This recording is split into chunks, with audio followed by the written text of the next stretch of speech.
Hey guys, this is Jack here with RentalRVing.com. I wanted to show you our unit, one of our unit travel trailers here, and just kind of how we operate it and everything.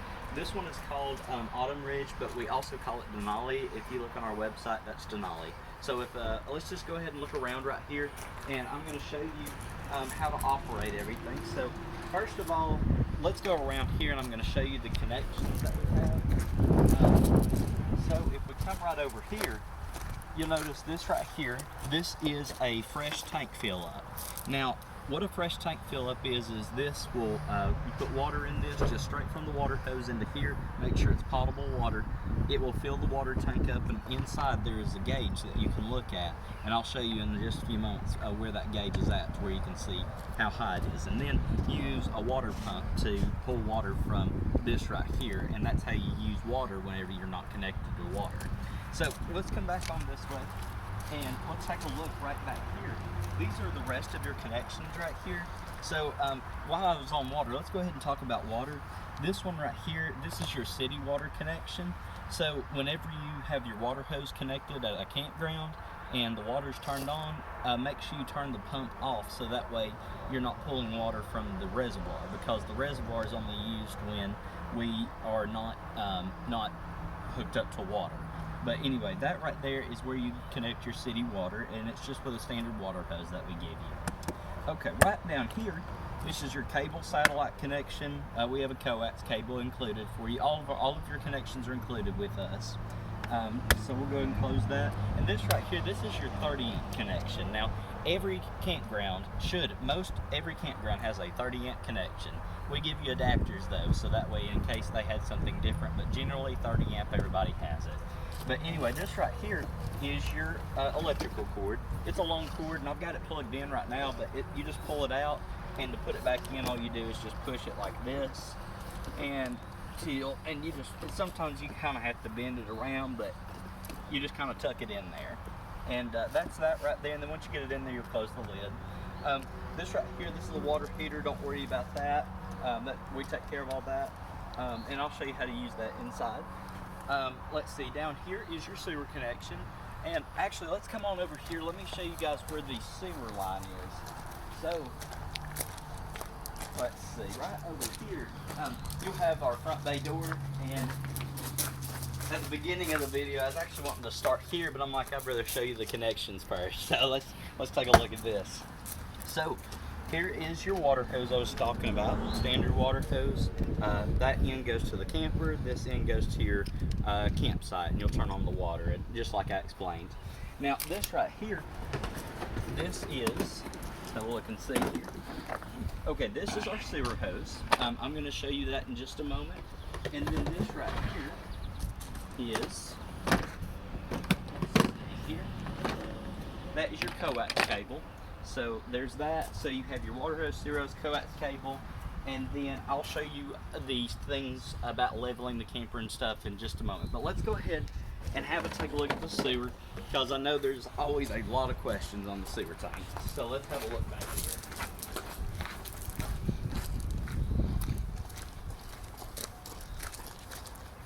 All right, so what it is at campgrounds you have got two places, either at campgrounds you generally, most campgrounds that I have been to do not include sewer. A lot do, but generally most do not at the campsite, but they will have a dump station. So whenever you're pulling out of your campsite, you just want to pull up, and I'll show you, this is a dump station here. But and then also you might have it at your campsite as well. But anyway, let's go ahead and show you how to use this. So whenever we pull up to the dump station or at our campsite and they have sewer, we take our sewer hose here, and you'll see this end has got like some clamps around it. And then right here, if you see this right here, we just open this up, kind of to press just a little bit. Let's see here. Hold on just a second. There we go. So now that's open. And if he wants to get a closer shot of this, let's have a look and see what we've got going on with the sewer hose. So if you see this right here, this is where the grooves are that go into this. So we just attach it like that and twist until it locks. And now your sewer hose is connected. And then we come right here And this is where the sewer will go. At a campsite, it looks like this. Dump stations, it looks like this, but sometimes it's just a hole in the ground and it'll say, you know, dump station. That goes to a sewer tank or to the city sewer or somewhere. But anyway, this here, what I do is, you'll see there's some rings where you can tighten it like that, so that way it won't come loose. But I always just give it a tight little like that, so that way it's all connected. And then I'll take the slack out. There we go. Now the main thing with sewer is, let's go ahead and I'm going to open these tanks just to show you how you would do that. So unfortunately with this camper, on the other side over here, you'll have to come over there, and you can film up underneath to see me, but you'll have to come right over here to this side of the camper, and then you're going to have to climb up underneath right here.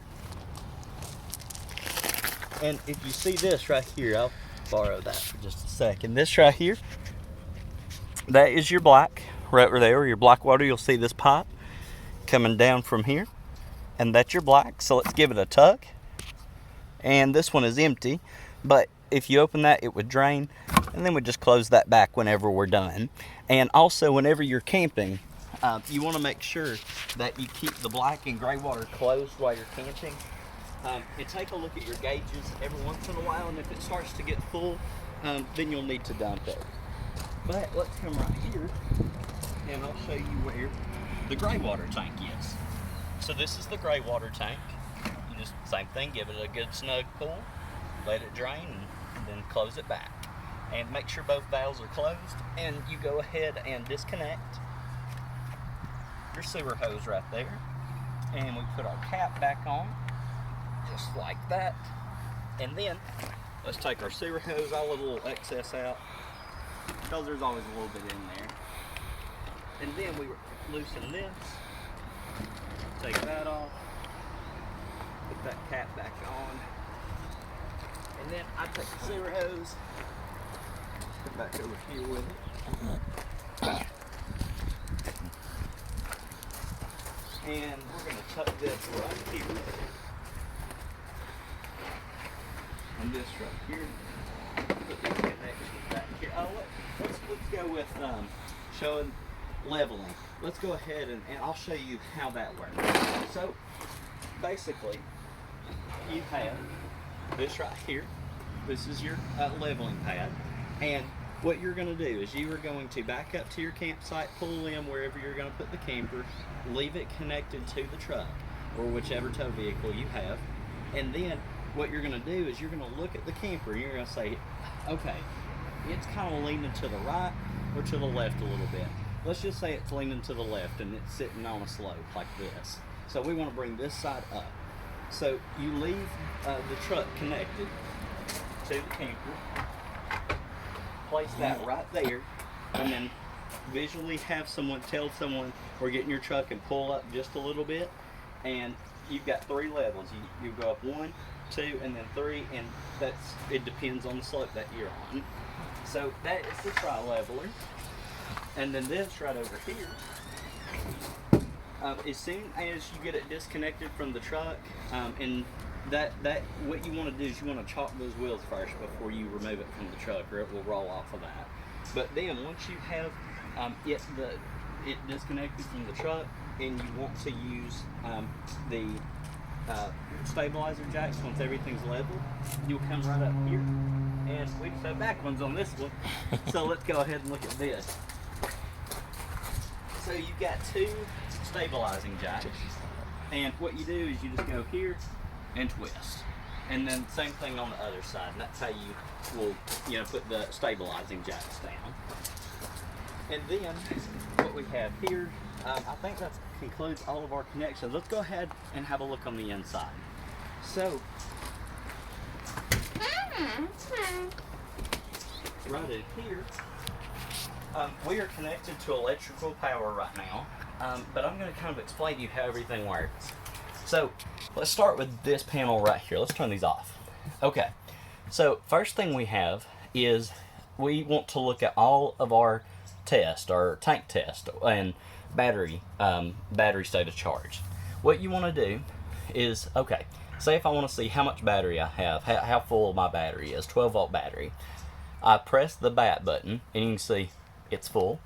Fresh tank is full because you can see right there, and sometimes it'll blink because it hits the sensor just a little bit. And then black tank is empty, gray tank is empty. And then sometimes the black and gray will show something, but then it's toilet paper gets stuck sometimes on it, but generally it will say E.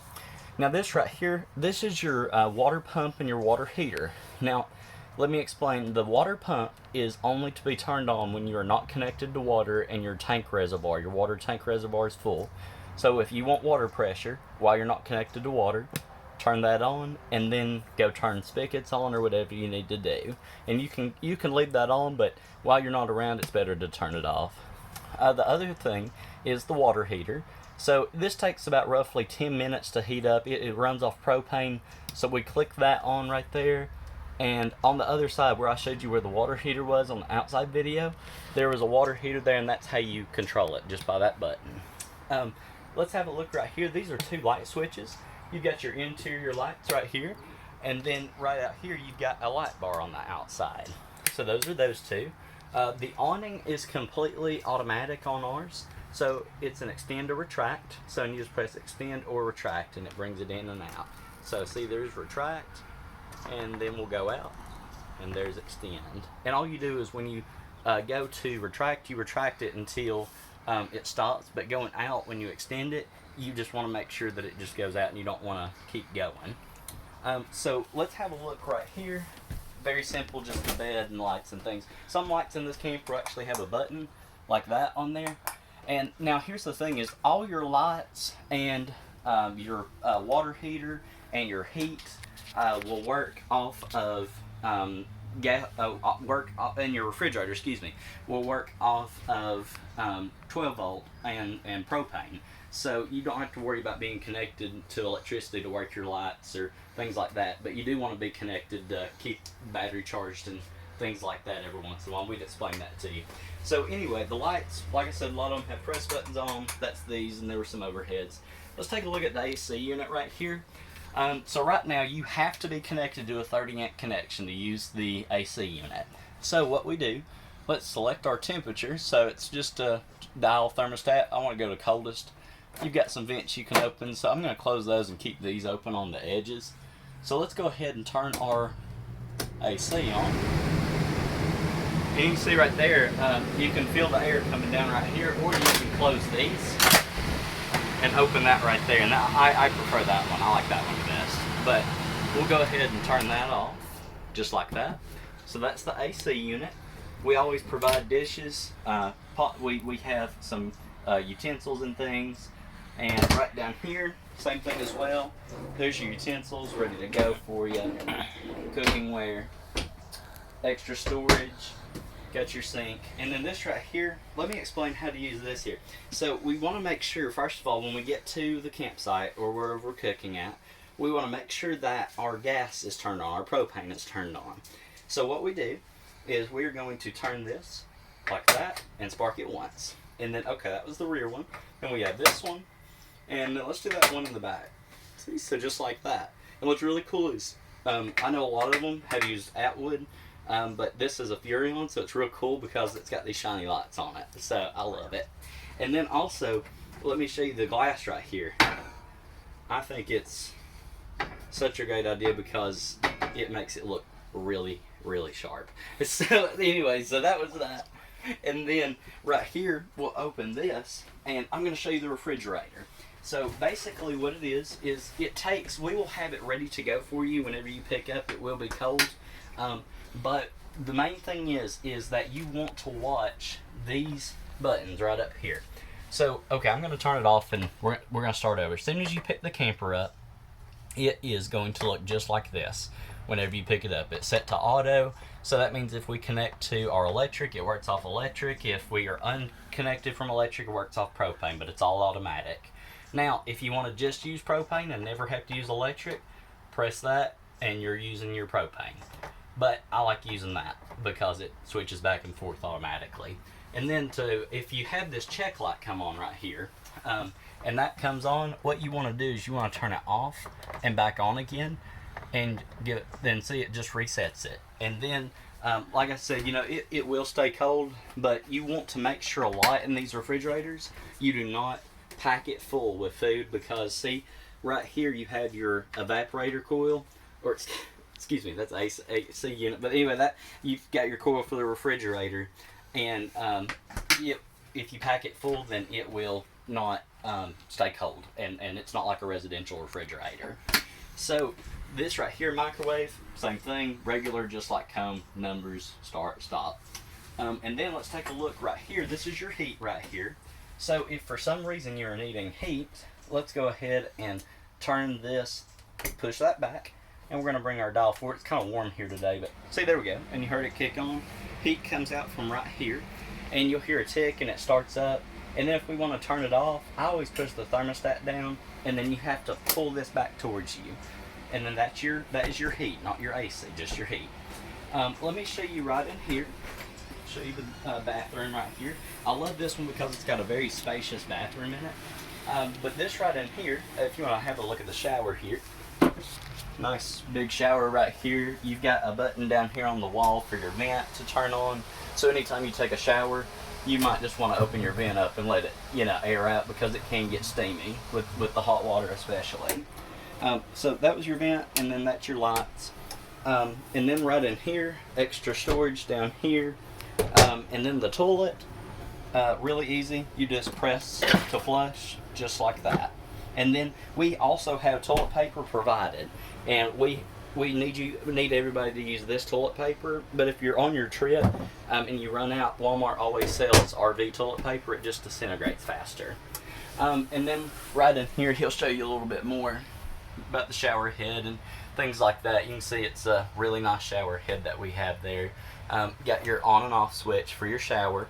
So like water's off right now, but if I go up, it turns the water on, and turn off, it cuts it off. But that's preserving water. It's nice to do that sometimes. Right in here, extra storage. Down here, of course, extra storage. Let me move on to, that was basically our basics that we have about everything, but now let me kind of show you if we are in a situation, what are we going to do? Okay, let's start with electrical. So, okay, I'm camping right now, and oh no, for some reason, I don't have power to any of my outlets. My outlets aren't working, I'm plugged in, and nothing's working. So what it is that is more than likely going to be your GFCI breaker, excuse me. And that's located right here in the kitchen. If it clicks, and this is a test button, but if it clicks like that, you are not going to have power to any plugs in the camper. So what you want to do is you want to press that, reset it, and it will have that green light, and you're reset. And those plugs will not work off the 12-volt battery. That is only for when you're plugged in at a campsite. Same thing for the microwave and the AC and the TV. Those are the things that you have to be plugged in for. Okay, so now let me show you right back here. I'm going to show you the electrical box back here. And like I said, this is only for situations if something was to happen. Down here, we have a fuse panel, and we always check our fuses before a trip, making sure they're good. This one is all good. And then you can, if something else could happen, you always need to check the fuses if you lose power. Breakers are right here generally. If you got someone doing a toaster and a hairdryer, it's going to blow it. So you just want to reset that. And the pedestal. Yeah, check the pedestal, the breaker on the pedestal at your campsite. That as well. Yeah, that was absolutely. On the pedestal, you'll have a breaker as well where you're plugged into. Yep. So, okay, cool. So I was going to show you how to make this table down to a bed. So you saw that we had a queen bed in here, which is right behind my dad here, but this one right here is like a twin size, but let's make it down here. So what you do, you'll have some Velcro. You're going to pull this cushion off. You're going to, there we go. You're going to pull this cushion off. Then we are going to grab this cushion right back here, and this one, and I just set these to the side for just a moment. But while I've got those off, I wanted to show you, you've got some storage under here as well. See, so it's empty. So if you need to store things in there, going on a longer trip, it's nice. Same thing over here. It's got the same amount of storage on this one. So right here, what we're going to do to put this table down is, you get a shot down here. You got these legs right here. You can see one on the bottom, one on the top, and it's on each end. So how you are going to change this to a bed, you're going to just grab the table and gently rock it back and forth. Very gently. And just keep going with it until it pops up. Just like that. I'm going to set my table to the side here. And I usually stand here, release those, and then here, release that one. And then I'll put these down on the ground. I'm going to take my table, and we are going to put that right back, just like that. Perfect. And then let's take our cushions, and let's put this one here, that one there, here, and here. Oh, this up. There we go. So, I'm 190 pounds, and this does just fine. So, it's a very comfortable bed. So, and of course, to put it back, I'm going to do that in just a moment, but after the video, but it's just the opposite. So that's how you put it back. And then this right here, let's see, smoke alarms. This right here is your smoke alarm. We test every one of them before they go out, and that one's good. And if that goes off, just make sure you exit. Now, the main thing with camping, carbon monoxide we always talk about, but when you picked up your rental, we had you sign a carbon monoxide form. It's very, very dangerous. And you could be saying, well, I don't have a generator or something running, but the issue is your neighbor you might have a gas leak. It's very, very bad when camping. So that's why we have really good detectors in our campers. So come down here, let's have a look at this. And this right here is your carbon monoxide alarm. If it starts randomly beeping, going beep, beep, beep, beep, beep, like crazy, you do have carbon monoxide in here. You want to open the windows, exit, and let it air out, and then get back in and see if it does. If it does it again, give us a call. This right here, you have also got, if every once in a while you hear a slight beep, so not an alarm that's going crazy, but a beep, and then every 5 or 6 seconds you'll hear another beep. That means that the battery, the 12-volt battery on the travel trailer here is going dead. So how you charge the 12-volt battery, you may ask, is whenever you plug into your 7-way port on your truck, which is what we use to tow this camper, a 7-way light connector. One of them has a 12-volt wire on that, and it runs it back to the battery, charges the battery, and the battery powers everything else. And then, as well as when you plug into the campsite, there's a converter that converts it to 12 volt, so it will charge the battery when you're plugged in at the campsite. And that's the 2 ways we charge the batteries. So, right over here, I'm just going to kind of show you this right here. Let's talk about here. One more trick I wanted to show you on the awning while we're doing this. You got this arm right here, and I love this part about this. See, it's flat right now. So, you've got it flat right now, but let's pull it down like this. See, it gives a little lean, so you can do that, and then like that would be like it's raining, it can drain that way, or you could come to this side. Let's close this door. We're gonna pull that down as well. See, and now you get a little more shade right here, so it's very nice to do. Now, let me go ahead and let's put the awning up. So you want to make sure your arms are out just like that. Also, we always tell everybody awnings are the most expensive things, one of the most expensive things on a camper. So if something does happen to it, unfortunately it's not covered by insurance, and they run roughly $20